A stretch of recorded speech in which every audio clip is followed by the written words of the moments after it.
Battery hack माना जाता है कि आजकल जो नए स्मार्टफोन आते हैं उनकी बैटरी लाइफ बहुत अच्छी होती है, लेकिन मुझे तो ऐसा लगता है कि मेरे फ़ोन की बैटरी खत्म ही होती जाती है। ये तो शुक्र है कि हम अपनी बची हुई बैटरी को ज़्यादा से ज़्यादा बचा कर रख सकते हैं और उसका तरीका मुझे पता है। अगर ज़्यादा लोगों की तरह आप भी अपने फ़ोन को अपनी पॉकेट में रखते हैं तो ये समझ लीजिए कि दिक्कत वही है, क्योंकि आपकी पॉकेट बहुत गर्म होती है। क्योंकि अगर सेल फ़ोन की बैटरी को किसी ठंडी जगह पर रखा जाए तो वो ज़्यादा समय तक चलती है। जब हमारा फ़ोन हमारी पॉकेट में होता है तो हमारे शरीर की 37 डिग्री की गर्मी ट्रांसमिट हो जाती है, जिससे कि फ़ोन की बैटरी के अंदर हो रहे केमिकल प्रोसेस और तेज हो जाते हैं। इसी वजह से बैटरी जल्द खत्म हो जाती है। अपने फ़ोन को ठंडा रखने का सबसे आसान तरीका है उसको या तो अपने बैग में रखना है या फिर बेल्ट की क्लिप में। और अगर कभी आप अपने घर से दूर हों और आपके पास चार्जर ना हो तो बस अपने फ़ोन को स्विच ऑफ करके फ्रिज के अंदर डाल दीजिए। उसकी चार्जिंग जल्दी खत्म नहीं होगी, लेकिन मैं ये तरीका शायद रेकमेंड ना करूं। चौंका देने वाला सैल्मन। सैल्मन दुनिया के सबसे पसंदीदा से फूड में से एक है, लेकिन अगर आपने कभी खुद से मछली तैयार की है तो आपको पकाते समय एक सफेद चीज दिखाई देती होगी। ज्यादातर लोग मानते हैं कि ये चर्बी है, लेकिन आप अपने खाने में ये जो सफेद रस निकलता देख रहे हैं ना, वो असल में एक मामूली प्रोटीन है जिसे एल्ब्यूमिन कहा जाता है। चाहे मछली को उबाला गया हो, बेक किया गया हो, तला गया हो या बारबेक्यू किया हो, ये चीज सभी तरीकों में दिखाई देती है। एल्ब्यूमिन मछली में पानी जैसे रूप में रहता है और तब निकलता है जब मसल्स के फाइबर को गर्म किया जाता है और वे सिकुड़ते हैं और प्रोटीन बाहर निकलता है। हालांकि ये खाने के लिए पूरी तरह से सेफ होता है, लेकिन कुछ लोगों को ये अच्छा नहीं लगता। एल्ब्यूमिन निकालने के लिए आप या तो पकी हुई मछली को कागज के तौलिए से दबा सकते हैं या पकाने से पहले इसे खारा कर सकते हैं। अपनी मछली को खारा बनाने के लिए बस इसे नमक और पानी में मिलाकर तुरंत भिगो दें, जिससे मसल्स के फाइबर को आराम और घुलने में मदद मिलेगी, जिससे एल्ब्यूमिन कम होगा। हंसने वाले जानवर। चूहे हमेशा से ही सबसे प्यारे माने जाने वाले जानवर हैं, लेकिन घिनौने कीड़े के रूप में उनकी पहचान थोड़ी खराब लगती है, खासकर जब पता चले कि उनको गुदगुदी होती है। 2016 की एक जांच में पता किया गया था कि मैमल के दिमाग में एक गिगलिंग सेंटर होता है और उस जगह न्यूरॉन्स अल्ट्रासोनिक स्क्वीक्स की एक सीरीज बनाते हैं जो इंसानों के कानों के द्वारा सुनने के लिए बहुत ज्यादा है। बर्लिन के हम्बोल्ट यूनिवर्सिटी के एक न्यूरो साइंटिस्ट शिम्पेई इशियामा ने कहा कि चूहे न केवल उस जगह पर बार बार लौटते हैं जहां उन्हें गुदगुदी हुई थी, बल्कि ये कि पेट की गुदगुदी उनके दिमाग के सर्किट में न्यूरोट्रांसमीटर डोपामाइन को ट्रिगर करती है। अगर ये साबित करने के लिए एनफ नहीं है कि चूहों को गुदगुदी पसंद होती है, तो इसके अलावा भी कई जानवर इस बात को सही बताते हैं, जैसे कुत्ते, लोमड़ी और यहाँ तक कि इंसानों के बच्चे में पाई जाने वाली अच्छी भावना, जिन्हें जॉय जंप कहते हैं। नाम के अनुसार इसमें दोनों पैरों को उठाकर ऑर्गेनिज्म छलांग मारने लगते हैं। अब ये होती ना क्यूटनेस। गायब होने वाली सॉक्स। कपड़े धोने के दौरान सॉक्स अक्सर ड्रम के कोनों में छुपकर गायब हो जाती है और फिर कभी दिखाई नहीं देती, लेकिन असल में वो जाती कहाँ है? उनके इस तरह से अचानक से गायब हो जाने पर असल में कुछ बातें मानी जाती हैं। अगर आपके पास एक टॉप लोडर मशीन है तो सॉक्स अंदर और बाहर वाले ड्रम के बीच की जगह में घुस सकती है, या फिर मशीन के ओवरलोड होने की वजह से पानी के नाले या पंप में फंस सकती है। घूमते हुए एजिटेटर के नीचे भी सॉक्स का फंसना पॉसिबल है। फ्रंट लोडिंग वॉशर में सॉक्स रबर वाटर सील के नीचे भी जाकर अटक सकती है, जिसे गैस्केट कहा जाता है। और अगर आप इस हिस्से को वापस खींचते हैं तो आपको खोई हुई सॉक्स मिल जाती है, जो कि किसी खजाने से कम नहीं होती।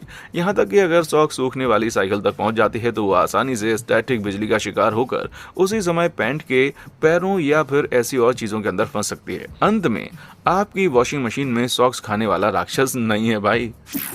वाटरफॉल का चमत्कार। नियाग्रा फॉल्स बहुत ही बड़ा है, लेकिन ये इंसानों की सोच के सबसे बड़े झरने से बहुत दूर है। कुछ लोगों का दावा है कि वेनेजुएला में एंजल फॉल्स 3212 फीट की ऊंचाई और 2648 फीट के प्लंज के साथ दुनिया का सबसे ऊंचा झरना है, लेकिन असलियत में ऐसा कुछ भी नहीं है। डेनमार्क स्ट्रेट एंजल फॉल्स की ऊंचाई से 3 गुना बड़ा है और ये समुद्र में पाया जाता है। ग्रीनलैंड के सदर्न हिस्से के पास मौजूद ये सबसे बड़ा झरना है। समुद्र के नीचे 2000 फीट से ये शुरू होता है और 10,000 फीट की गहराई तक जाता है, जो कि लगभग 2 मील की गहराई है। डेनमार्क स्ट्रेट में 123 मिलियन क्यूबिक फीट पर सेकंड की स्पीड से पानी गिरता है, जो कि पीक फ्लो पर लगभग 2000 होता है, बिल्कुल नियाग्रा फॉल्स के बराबर।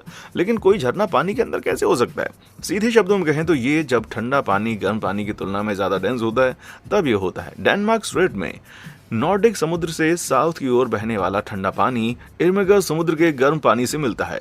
ठंडा डेंस पानी जल्द से जल्द गर्म पानी के नीचे डूब जाता है और ओशन फ्लोर के ऊपर बह जाता है, जिससे पानी नीचे की ओर फ्लो होता है, और ये वैज्ञानिक तकनीकों की सहायता के बिना पता लगाना मुमकिन नहीं है। आईफोन का एक सीक्रेट। एप्पल के नए आईफोन बहुत सारे नए फीचर्स के साथ आए हैं और उनकी कीमत तो वैसे ही माशाल्लाह होती है, लेकिन एक चीज ऐसी है जो कि आईफोन 12 प्रो को प्रो मैक्स से बिल्कुल अलग बनाती है। इसके अंदर मौजूद 3 सुपर पावर कैमरा के अलावा अगर आप ध्यान से देखेंगे तो आपको एक अजीब सा काले रंग का गोला सा दिखाई देगा। ये छूने पर बिल्कुल फ्लैट होता है और हो सकता है कि शायद आप पहली नजर में इसको नोटिस भी ना करें, लेकिन आखिर ये है क्या? इसको ऑफिस चिल्ली लिडार स्कैनर कहा जाता है, जिसकी फुल फॉर्म होती है लाइट डिटेक्शन एंड रेजिंग। ये रडार वाला मेथड जो कि ऑप्टिकल डिस्टेंस और स्पीड मेजरमेंट के लिए इस्तेमाल किया जाता है, लेजर बीम का इस्तेमाल करता है जो कि इंसानों द्वारा नहीं देखी जा सकती। एक लिडार स्कैनर ये देखकर कि एक लाइट कितने समय में किसी चीज से टकरा कर वापस आ रही है, ये पता लगा सकते हैं कि स्कैनर से उस चीज के बीच का डिस्टेंस कितना है। हर सेकंड हजारों करोड़ों लाइट पल्स भेजने पर यह स्कैनर बिल्कुल एक्यूरेटली थोड़ी दूरी से किसी भी चीज के डिस्टेंस का पता लगा सकते हैं। फिर इस डेटा का इस्तेमाल किसी भी जगह के 3D मॉडल को बनाने के लिए किया जा सकता है। तो फिर भले आप एक आर्किटेक्ट हो जो कि बिल्डिंग का प्लान बना रहा हो, एक आर्कोलॉजिस्ट जो कि 3D मैप्स बना रहा हो, या फिर एक गेम हो जिसको ये चीजें देखनी पसंद हो, इस नए स्कैनर की मदद से आप अपने फोन को बहुत ही अलग अलग चीजों के लिए इस्तेमाल कर सकेंगे। पुराने जमाने के चश्मे। जिन सनग्लासेस को आजकल हम बड़े शौक से पहनते हैं वो असल में 12वीं सेंचुरी में चाइना में इन्वेंट किए गए थे। पहले के चश्मे एक अजीब से कटे हुए पत्थर से बनाए जाते थे ताकि सूरज की किरणों को रोक सकें, लेकिन ये चश्मे सिर्फ उन्हीं लोगों के पास होते थे जो बहुत अमीर होते थे।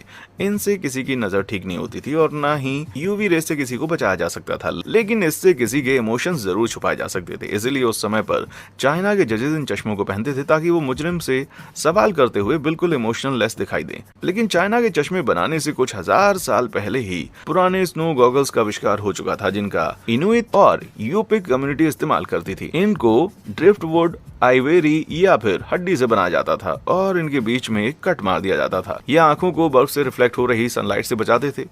ये लोग तो हमसे भी ज्यादा कूल निकले मेरे भाई।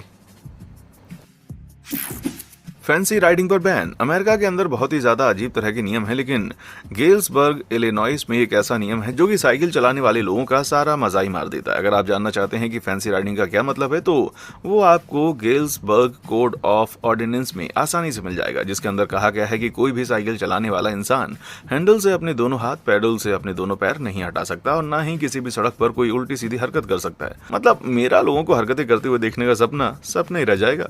गेल्सबर्ग के पुलिस ऑफिसर के हिसाब से यह कानून शायद इसलिए बनाया गया था कि साइकिल पर हो रहे ज्यादा एक्सीडेंट को रोका जा सके। ये तो शुक्र है कि इस कानून को ज्यादा स्ट्रिक्टली लेकर लोगों को सजा नहीं दी जाती। चलो अब मुझे साइकिल के हैंडल से हाथ छोड़ने पर कोई जेल में तो नहीं डालेगा ना। जान बचाने वाला फॉइल पेपर। क्या आपने कभी सोचा है कि किसी भी दवाई के ऊपर फॉइल की कवरिंग क्यों की गई होती है? शायद आप सोचते होंगे कि इसे दवाइयों को टाइट रखने के लिए किया जाता होगा, लेकिन इसके पीछे का कारण और भी ज्यादा खतरनाक है। 29 सितंबर 1982 में मैरी केलरमान ठंड से बचने के लिए टाइलेनोल की एक गोली खाई और कुछ ही समय बाद उनकी मौत हो गई। सेम उसी दिन एडम जेनिस की भी बिल्कुल इसी हालत में मौत हुई। जब उसके भाई और भाभी को सिरदर्द हुआ तो उन्होंने भी उसी बोतल से ये दवाई ली और अगले 2 दिन में उनकी मौत हो गई। ऐसा ही करते करते और 3 लोगों के साथ भी कुछ ऐसा ही हुआ। अक्टूबर की शुरुआत तक इन्वेस्टिगेटर्स को पता चल गया था कि जो दवाइयां एक विक्टिम्स ने ली थी उसके अंदर साइनाइड था। ये सुनने पर पूरी दुनिया में से टाइलेनोल की 31 मिलियन बॉटल्स को वापस बुलाया गया और शिकागो में भी ऐसी जहरीली दवाइयों की शीशियां पाई गईं। किसी ने वहां पर शेल्फ से शीशी को उठा लिया था और उसके अंदर साइनाइड डालकर उनको वापस रख दिया था। जुर्म करने वाला इंसान तो भैया कभी नहीं पकड़ा गया, लेकिन इसके अगले ही साल यूएस कांग्रेस ने द टाइलेनोल बिल लागू कर दिया, जिसके अंदर किसी भी प्रोडक्ट में कुछ मिलाना जुर्म माना गया। और 1989 में एफडीए ने दवाई बनाने वाली कंपनी इसके लिए गाइडलाइन निकाली कि हर बोतल के ऊपर फॉइल सील का होना जरूरी है। पुराने सेब। आपने सुना ही होगा कि लोग कहते हैं कि an apple a day keeps the doctor away, लेकिन क्या आपको पता है कि शायद आपका सेब 1 साल पुराना है? सुनने में थोड़ा अजीब लगता है ना। वैसे क्या आपको याद है? मैं आपको बताऊं, सच्चाई यही है कि हम सभी ने जिंदगी में कभी ना कभी तो इतना पुराना सेब जरूर खाया है। यूएस के अंदर से बहुत ही कम समय के लिए राइपेन होते हैं, वो भी अगस्त और सितंबर के बीच, इसलिए उनको पूरी साल यहीं सही सलामत रखने के लिए बहुत सारे केमिकल का इस्तेमाल करना पड़ता है और उन्हें कोल्ड स्टोरेज में रखना पड़ता है। एक वेयर हाउस सेटिंग में एक सेब कम से कम 9 से 12 महीने के लिए रहता है और एक इन्वेस्टिगेशन में तो ये भी पता चला है कि मार्केट में बिक रहे सेब लगभग 14 महीने पुराने होते हैं। लेकिन सिर्फ यही नहीं, अगर आप एक सेब को चाकू से खुरेदेंगे तो आपको कुछ अजीब सा दिखेगा।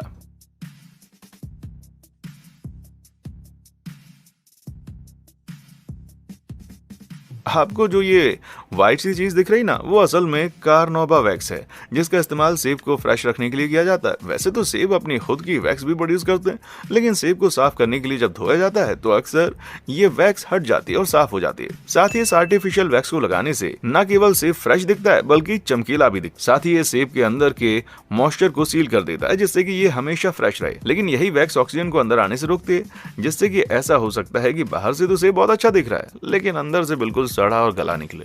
साथ ही एक और बुरी चीज यह है कि इस वैक्स को ज्यादा खाने से आपकी इंटेस्टाइन के अंदर भी प्रॉब्लम हो सकती है। इसलिए मेरे ख्याल से हमें सिर्फ दिन में एक ही सेब खाना चाहिए। ऊपर बताए गए कौन से फैक्ट्स आपको सबसे ज्यादा हैरान और परेशान किए, मुझे नीचे कमेंट सेक्शन में आकर बताएं। और अगर आप भी और ज्यादा मजेदार चीजें देखना चाहते हैं तो फिर आप हमारे चैनल के फैक्ट शो के वीडियोस देख सकते हैं। देखने के लिए शुक्रिया।